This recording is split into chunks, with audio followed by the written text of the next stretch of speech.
오늘 하나님께서 우리에게 주시는 말씀은 로마서 11장 말씀입니다. 신약성경 로마서 11장 11절부터 24절 말씀입니다. 그러므로 내가 말하노니 그들이 넘어지기까지 실족하였느냐? 그럴 수 없느니라. 그들이 넘어짐으로 구원이 이방인에게 이르러 이스라엘로 시기 나게 함이니라. 그들의 넘어짐이 세상의 풍성함이 되며 그들의 실패가 이방인의 풍성함이 되거든 하물며 그들의 충만한 일이요. 내가 이방인인 너희에게 말하노라. 내가 이방인의 사도인 만큼 내 직분을 영광스럽게 여기노니 이는 혹 내 고륙을 아무쪼록 시기하게 하여 그들 중에서 얼마를 구원하려 함이라. 그들을 버리는 것이 세상의 화목이 되거든 그 받아들이는 것이 죽은 자 가운데서 살아나는 것이 아니면 무엇이리요. 제사하는 처음 익은 곡식가루가 거룩한즉 떡덩이도 그러하고 뿌리가 거룩한즉 가지도 그러하니라. 또한 가지 얼마가 꺾이었는데 돌감람나무인 내가 그들 중에 접붙임이 되어 참감람나무 뿌리의 진액을 함께 받는 자가 되었은즉 그 가지들을 향하여 자랑하지 말라. 자랑할지라도 내가 뿌리를 보존하는 것이 아니요 뿌리가 너를 보존하는 것이니라. 그러면 내 말이 가지들이 꺾인 것은 나로 접붙임을 받게 하려 함이라 하리니 옳도다. 그들은 믿지 아니함으로 꺾이고 너는 믿음으로 섰느니라. 높은 마음을 품지 말고 도리어 두려워하라. 하나님이 원 가지들도 아끼지 아니하셨은즉 너도 아끼지 아니하시리라. 그러므로 하나님의 인자하심과 준엄하심을 보라. 넘어지는 자들에게는 준엄하심이 있으니 너희가 만일 하나님의 인자하심에 머물러 있으면 그 인자가 너희에게 있으리라. 그렇지 않으면 너도 찍히는 바 되리라. 그들도 믿지 아니하는데 머무르지 아니하면 접붙임을 받으리니 이는 그들을 접붙이실 능력이 하나님께 있음이라. 내가 원 돌 감람나무에서 찍힘을 받고 본성을 거슬러 좋은 감람나무에 접붙임을 받았으니 원 가지인 이 사람들이야 얼마나 더 자기 감람나무에 접붙이심을 받으랴. 아멘. 오늘 말씀은 하나님이 유대인을 어떻게 사용하시는지 바울이 설명하는 내용입니다. 특별히 돌감람나무와 창감람나무의 접붙임에 대한 이야기를 하면서 이방인이 구원받는 것에 대한 의미를 설명하고 있습니다. 오늘 이 말씀을 통하여서 우리가 알 수 있는 몇 가지 내용이 있습니다. 첫째로 알 수 있는 것은 하나님은 사람의 실수도 사용하십니다 라는 것입니다. 하나님은 사람의 실수도 사용하십니다. 11절 말씀 같이 읽도록 하겠습니다. 시작. 그러므로 내가 말하노니 그들이 넘어지기까지 실족하였느냐? 그럴 수 없느니라. 그들이 넘어짐으로 구원이 이방인에게 이르러 이스라엘로 시기 나게 함이니라. 아멘. 하나님은 유대인이 넘어지기까지 실족하였느냐? 그럴 수 없느니라 라고 이야기하고 있습니다. 유대인들이 넘어졌습니다. 그 결과 구원이 이방인에게로 향하게 됩니다. 복음이 이방인에게로 향하게 됩니다. 그 모습을 보면서 유대인들은 시기하게 될 것이다 라고 이야기합니다. 하나님이 이렇게 인도하신다. 그래서 구원이 이방인에게 이르러 이스라엘로 시기나게 함이니라 라고 이야기를 하고 있습니다. 시기나게 한다는 말은 자극한다, 질투한다 라는 뜻을 가지고 있습니다. 이방인이 구원받는 모습을 보면서 유대인들이 질투하며 자극을 받습니다. 저들이 왜 구원받는가? 라는 질문을 던지므로 관심을 유도하고 유대인도 예수를 믿게 되기를 원하는 마음이 바울에게 있고 또 하나님께서 이 마음을 품고 이렇게 인도하셨다는 것입니다. 이 일들을 위해서 이방인들이 구원을 받게 하신다 라고 설명하는 것이 바울의 설명입니다. 여러분, 유대인들이 예수님을 믿지 않은 것은 그들의 잘못입니다.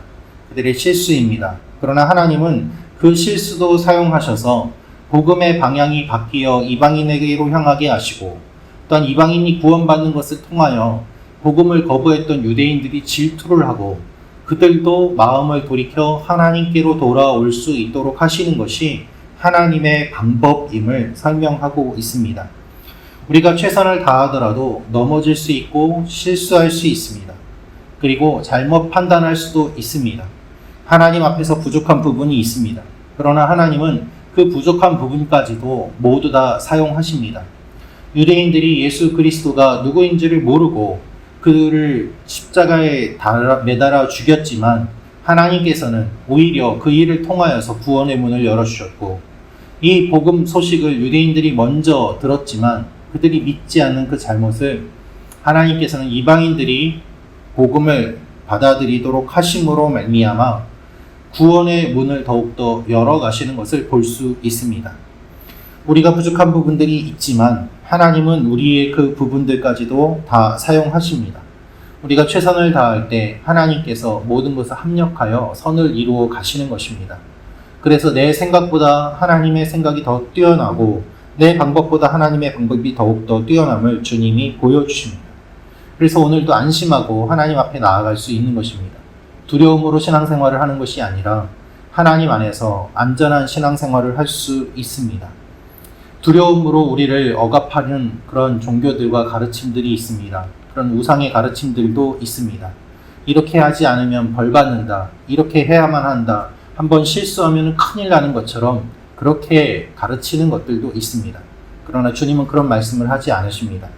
계속해서 우리에게 기회를 주시고 우리를 살려주시고, 또한 유대인들이 어떻게든 구원을 받도록 이방인까지도 사용하시는 모습을 통해서 하나님이 우리의 생각보다 크심을 이 아침에 우리가 같이 고백하며 나아가기를 원합니다. 우리의 실수까지도 하나님이 사용하심을 믿고 오늘도 주님 안에서 안전하고 담대하게 나아가는 여러분과 제가 되기를 소망합니다.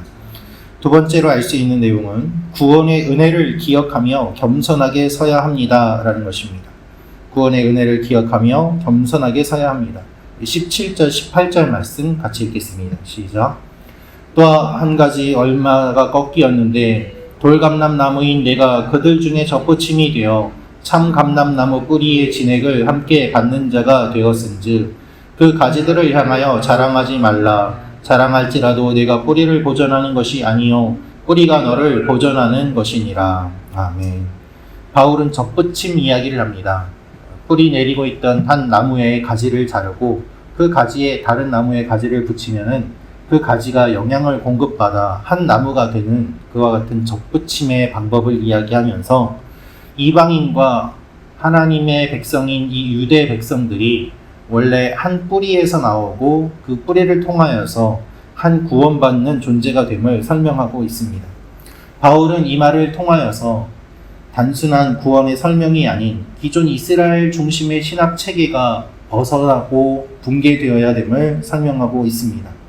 이방인을 포함하는 하나님의 구원 역사가 일어남을 설명하면서 이것을 접붙임이라는 비유로 설명하고 있는 것입니다. 유대인의 전통과 율법이 있는데 하나님이 그것을 토대로 하여서 이방인들에게까지 구원의 문을 열펴주시고 그리고 구원의 역사를 이루어 가심을 이야기하고 있는 것입니다. 이방인이 하나님의 백성의 스스로 자신들의 노력으로 포함된 것이 아니라 접붙임 받음으로 말미암아, 즉 하나님이 그들을 인도해 주심으로 말미암아 모든 사람이 구원을 받게 하시는 하나님의 계획이 진행되었음을 이야기하면서 바울은 전적인 은혜를 강조하고 있습니다. 이방인이 예수를 믿게 되었다고 하더라도 그 뿌리인 지금까지 창세기부터 하나님이 유대인들에게 알려주셨던 가르침이 유효함을 이야기하고 있는 것입니다. 바울은 하나님의 언약이 최초로 주어진 아브라함의 후손인 이스라엘을 인정하고 유대인들이 지금까지 믿어온 그 믿음의 전통을 존중하고 그 뿌리가 있음을 이야기합니다. 그 뿌리에서 풍성함을 이방인들도 받아 누릴 수 있음을 이야기하고 있는 것입니다. 그래서 유대인들이 지금 하나님을 믿지 않고 있지만 그들도 하나님을 믿어야 되는 백성이고 이방인들이 하나님을 믿게 되었지만 교만해서는 안 되는 존재임을 분명하게 알려주고 있습니다. 오늘도 하나님의 은혜를 구하며 나아가는 여러분과 제가 되기를 소망합니다. 우리의 힘과 능력으로 구원받은 것이 아닙니다. 우리도 다 이방인이고 접붙임 바 된 존재입니다. 요한복음 15장에서 예수님 말씀하신 것처럼 나는 포도나무에 너희는 가지니라고 말씀하실 때 우리가 주님 안에 계속해서 접붙임 받고 주님과 동행하며 영향을 공급받아야 살 수 있는 존재임을 알려주셨습니다. 오늘도 주님과 동행하며 하나님 앞에 나아가는 여러분과 제가 되기를 소망합니다. 마지막으로 알 수 있는 내용은 회복하실 하나님을 믿어야 합니다 라는 것입니다. 회복하실 하나님을 믿어야 합니다. 우리 24절 말씀 같이 읽겠습니다. 시작. 내가 원 돌감람나무에서 찍힘을 받고 본성을 거슬러 좋은 감람나무에 접붙임을 받았으니 원 가지인 이 사람들이야 얼마나 더 자기 감람나무에 접붙이심을 받으랴. 아멘. 바울은 유대인들이 감람나무라고 이야기를 하고 이방인들은 돌 감람나무라고 이야기를 하고 있습니다. 원래 감람나무가 더 좋은 열매를 맺는 나무입니다. 돌 감람나무는 열매를 맺혀도 그 열매가 맛이 없어서 돌이라는 말이 붙은 것이지요. 그런데 이방인인 돌 감람나무가 접붙임을 받을 수 있었다면 원래 같은 종류인, 원래 같은 백성인 유대인들이 예수님을 믿으면 얼마나 더 놀라운 일이 일어나겠느냐라고 설명을 하고 있는 것입니다. 그래서 교만하지 말라는 것이죠. 이방인이 지금 예수를 믿는다고 유대인을 멸시해서는 안 된다는 이야기입니다. 여러분, 실제로 지금도 유대인 중에 예수 그리스도를 믿는 유대인들이 있습니다. 이들은 성경을 원어로 읽지 않습니까? 자기들의 말로 성경을 읽고 자기들의 문화를 보면서 예수님의 가르침을 훨씬 더 뿌리 깊이 알 수 있고 또 그것을 연구하고 있습니다. 이방인인 우리가 성경을 대하는 것과 유대인 그리스도인들이 성경을 대하는 것은 얼마나 큰 차이가 있겠습니까? 이것을 이야기하면서 바울은 유대인들에게 주셨던 하나님의 은혜가 있으니 이것을 또한 포함하여서 풍성하게 이루실 하나님을 기대하고 있으니 이방인들이 교만해서도 안 되고 하나님 앞에 겸손해야 되고 유대인은 유대인대로 이방인들과 같이 하나님 앞에 나아가야 됨을 이야기하고 있습니다. 하나님은 모든 사람이 구원받기를 원하십니다. 우리가 이스라엘을 위해서 기도해야 되는 이유가 또한 이것이기도 합니다. 우리가 구원받은 것처럼 유대인도 구원받아야 되고 또한 아직도 복음이 전하여지지 않은 열방이 다 구원받아야만 하는 것입니다. 하나님은 완전히 회복시켜 주시고 모든 사람을 회복시켜 주십니다. 회복하실 하나님을 우리가 믿으며 나아가야 됩니다. 하나님은 유대인들의 구원을 원하고 계시고 또한 우리가 이들을 위하여 기도하기를 원하십니다. 오늘도 이 사실을 기억하며 또한 열방을 품으며 기도하며 나아가는 여러분과 제가 되기를 소망합니다. 기도하겠습니다. 참 좋으신 아버지 하나님, 이방인들을 구원해 주시는 하나님의 놀라운 은혜와 계획과 섭리를 저희가 다시 한번 생각합니다. 아버지 하나님, 우리도 그렇게 구원을 받았사오니 우리가 구원받은 은혜를 기억하며 하나님 앞에 나아가게 하시고 또한 아버지 하나님께서 유대인의 구원과 열방의 구원을 원하시는 분임을 기억하며 중보하며 나아가는 하나님의 사람들이 되게 하여 주시고 교만하지 않게 하여 주시옵소서. 하나님, 특별히 오늘도 몸이 아픈 우리 교회 지체들, 마음이 아픈 지체들, 하나님의 도움이 필요한 지체들, 주님께서 일용할 양식을 공급하여 주셔서 하나님이 주시는 만나로 오늘 하루를 살게 하시고 그 만나를 먹고 힘을 내어 광야 같은 인생을 걸어갈 수 있도록 하나님 도와주시옵소서. 오늘도 구름기둥과 불기둥으로 먼저 앞서가셔서 준비해 주심을 믿고 감사드립니다. 우리가 중보하며 이 아침에 나아가기 원하고 또한 우리의 기도를 통하여서 주님의 몸된 교회가 계속해서 든든히 서나가게 하여 주옵소서. 주님께서 오늘도 이루어 주실 일을 기대하고 감사드리며 예수님의 이름으로 기도합니다. 아멘.